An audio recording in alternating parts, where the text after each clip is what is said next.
is at it again, sending mind-bending images back and forth to Earth from the depths of space, this time with a little surprise. I figured I needed to comment about sort of astronomy before we took down this beautiful banner we've been looking at for the last 5 weeks or so. Hopefully you know this is a Hubble image, but Hubble has been a little bit sort of one-upped by the Webb telescope. Do you know about the Webb telescope? We still love Hubble, but we're moving. We like Webb.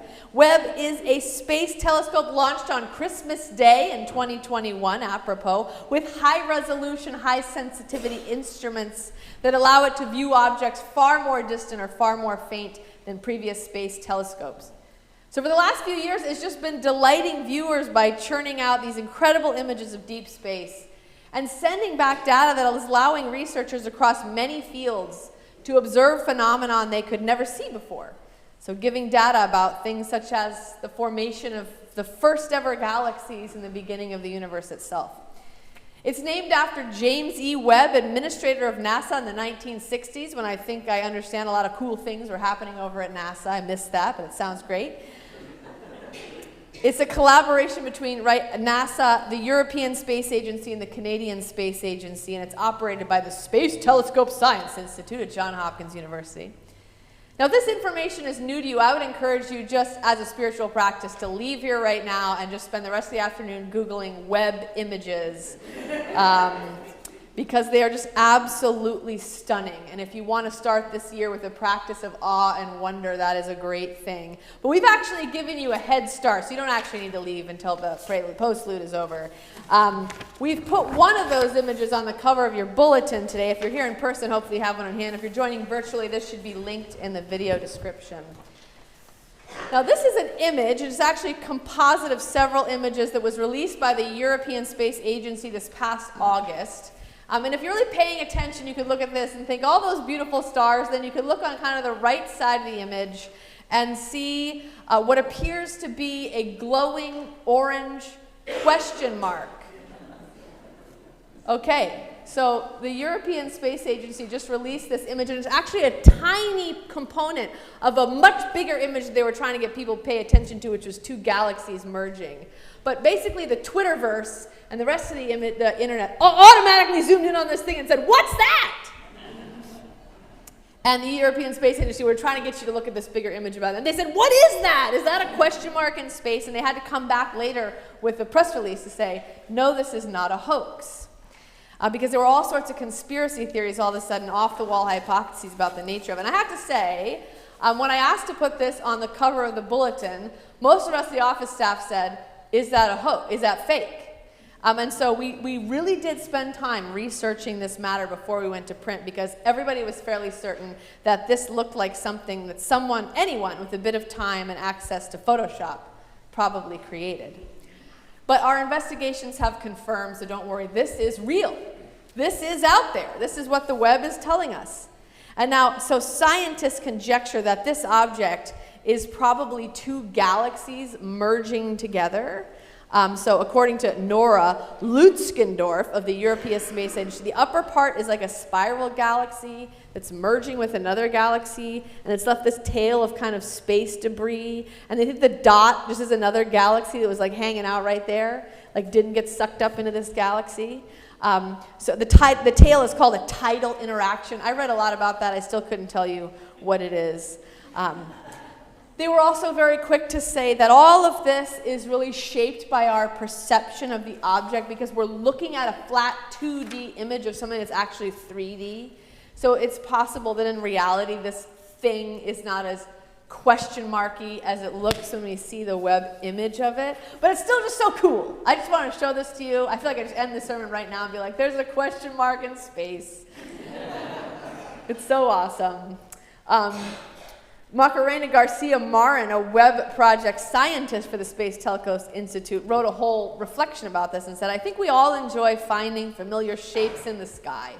That's why we lie on the ground as kids and look at the clouds and see bunnies and circles." She said it creates a deep connection between our human experience and the beauty of the universe that surrounds us. She goes on to say, "I think this exemplifies the human need for exploration and wonder." and to me brings the question of how many other interesting things are out there waiting to be explored. Now, of course, I have my own gloss on this, which is relevant to our purpose today on Epiphany, always do.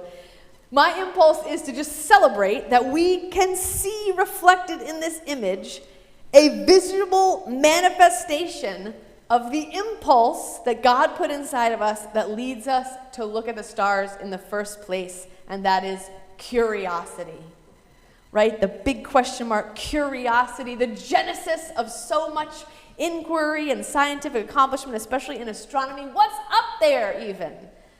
What is the sky made of? How far away is all this stuff? Is anyone else listening? You know, these are the kinds of questions that comes to mind when lying in the grass under a starry summer sky as a kid, but also in a way, the kind of questions that drive a bunch of scientists in Baltimore to build a mind-bogglingly expensive telescope and blast it off into space to try to figure out the origins of the universe, right? Curiosity is so powerful. In fact, I wonder if any of you have ever received an email from our worship and arts chairperson, Rebecca Dennis. She's sitting right back there, science teacher extraordinaire. If you have, you know she has a unique email signature, which underneath her name includes a quote from Isaac Asimov, famous biochemist and science fiction writer, who says this: "The most exciting phrase to hear in science, the one that heralds the most discoveries, is not 'Eureka, I found it,' but 'that's funny.'" And every time I get an email from Rebecca, I think about how true that quote is, and I say thanks. So thank you for inspiring me. It's curiosity, right? It's deep within all of us, and it can yield so much scientifically, yes, but I think also spiritually. That is to say, I have to believe that at least part of what drove some astrologers in Jesus' day to trudge all the way across the desert to find a child who might have been the Messiah must have been curiosity. You know, I was thinking about this story. We've been in Luke for so long, and now we've kind of veered over to Matthew for a minute. We'll go back to Luke. You know, Matthew wants to tell us this story about these strange visitors who come to see Jesus' family after Jesus was born. And I realized that in my own experience, it's always been interpreted to me as a very cut and dry kind of process, right? Like some guys saw the star, and almost like an alarm for which they already knew the meaning, they were like, "Oh, it's the new King of Israel star, like, let's go." You know, they already understood it. But when I think about it now, I'd like to imagine it was a much longer process than that, right? The text tells us that even by the time they got to Bethlehem, they went not to a manger, but to a house. And that they found not an infant, but a kid. So we can surmise that it took them a while to work this all out. And I really like to imagine that they saw the star, and that viewing planted a sort of question mark in their hearts. Have you ever had this happen? You see something or experience something or hear something, and you think, what's that about? And then you move on to some other stuff, but you find that the question just won't go away.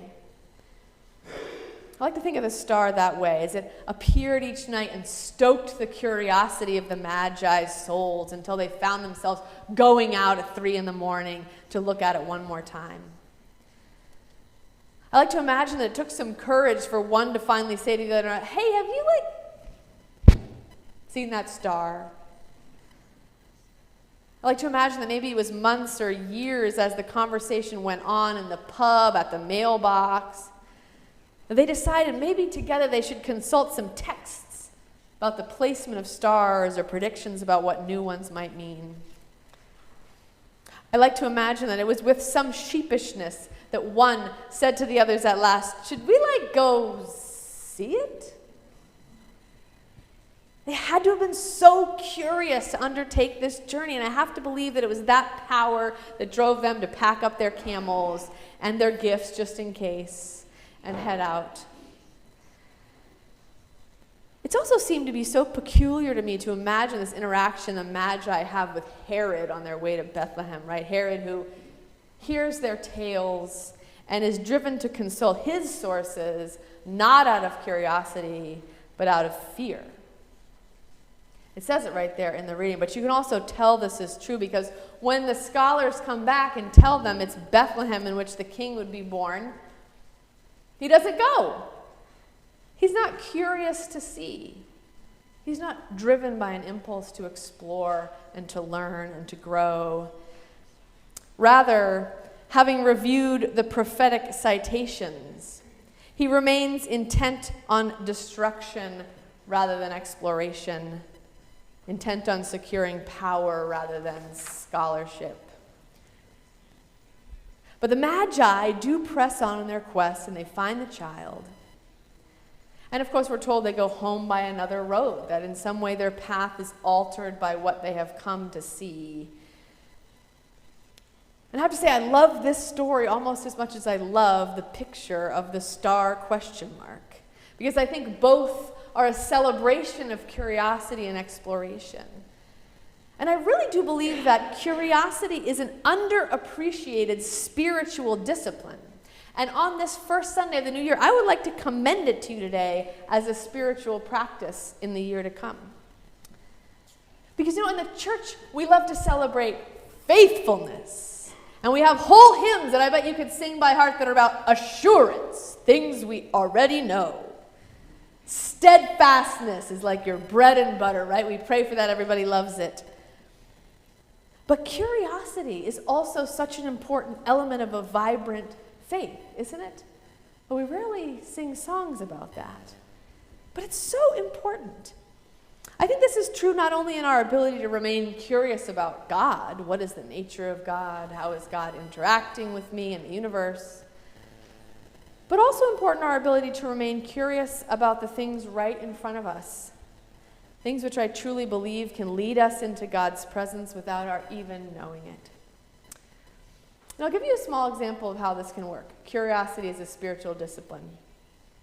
Over the years that I've been in ministry, I've tried my best to implement a practice of what I like to call holy curiosity, especially in the face of conflict and discord, right?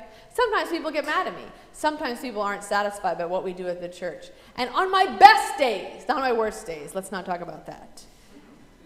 On my best days, I try to employ holy curiosity. Someone does something aggressive or disagreeable or gets mad. And instead of wallow in a stew of frustration, can you believe they did that? I try to rise to the practice of curiosity. I take a deep friend. I think of our friend Isaac and say, that's funny.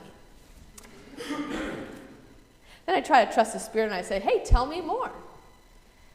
I stick with my best spiritual ally, the question, why? Why is this person behaving this way? Why are they choosing to express themselves like this? Why is this so important to them? I gotta say, I can't do this all the time. This does not work all the time. Maybe the saints could do that all the time. But when it does, when I can employ this, it often leads to a much more compassionate perspective. And so many times I have found what it has actually done is open the door not only to reconciliation, but also to true communion and transformation. I think the question why, when asked genuinely with an open heart, can be a powerful antidote to resentment and, of course, to misunderstanding and to disconnection, which I think is so important to us as we continue to live in this world that has become increasingly polarized, entitled, and disconnected. Now, I want to say holy curiosity is probably not going to solve those controversies, but I think what it can do is keep us connected to the compassion that is at the center of Christ's call for us and easy to lose track of in this difficult world. Sometimes I even try it in traffic. This is a great entry-level practice for holy curiosity.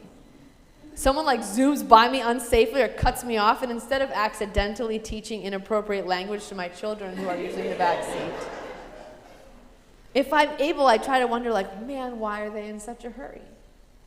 Now, I never know the answer. That's part of it, too, being comfortable with a little bit of ambiguity. But I find the asking of that in some weird way softens me and keeps me from slipping into gritty or petty frustration. So you try out this practice, right, on other people and other things, right? But I think that then you're really brave. You start to employ holy curiosity in your own life, in your own habits, and on your own spiritual journey. Learning to say instead of, oh, I'm so discouraged, or maybe in addition to, oh, I'm so discouraged, That's funny. It's funny that I'm here. I wonder where I'm on the way to. Instead of, or maybe in addition to, this is so frustrating that I'm not able to really understand God. You might say also, I wonder where these questions are leading me. Of course, this is adding the traditional inquiries of what am I doing here? What does this mean? What does the future hold? How can I help? I think it's an interesting experiment to consider a more curious approach and to see how it feels. Of course, not all why questions lead us into an open-hearted engagement with God. Some of them don't. You just kind of have to try it out and see how you feel in your heart. Do I feel a little bit like Herod and I want to destroy this situation? Or do I feel an open-hearted acceptance of something that God's inviting me to explore? And maybe you don't even want to do this on your own. Maybe you turn to your friend and you say, hey, have you seen the star? Or have you had these same questions? Have you wondered about these same experiences? Maybe talk a little bit about that. Maybe there are some answers and maybe not, but I do truly believe that in the courage to ask, we draw closer to the thing that ignites our curiosity in the first place, which is the divine. As we look to the stars, we are somehow drawn closer to the one that we believe set those stars in motion. And here at the threshold of a new year, when we're still absorbing the story of the Nativity, I do believe that as we open our hearts to the big questions, we draw ourselves somehow to the open-hearted answer that God expressed in the person of Jesus, whom the Magi sought. That was God's answer, and we draw close to that, hoping that it changes our course somehow. So friends, in this new year, I would simply invite you to look up, to say, that's so funny and amazing and beautiful, to see the questions above us and before us, and as the whole nativity story invites us to be not afraid. We walk the road together and find a way together. So I invite all these invitations in the name of the God who created, redeemed, and sustained us always. Amen. Friends, we're going to respond in song. We're going to prepare ourselves to come to the table, and also we just couldn't get away from observing Epiphany.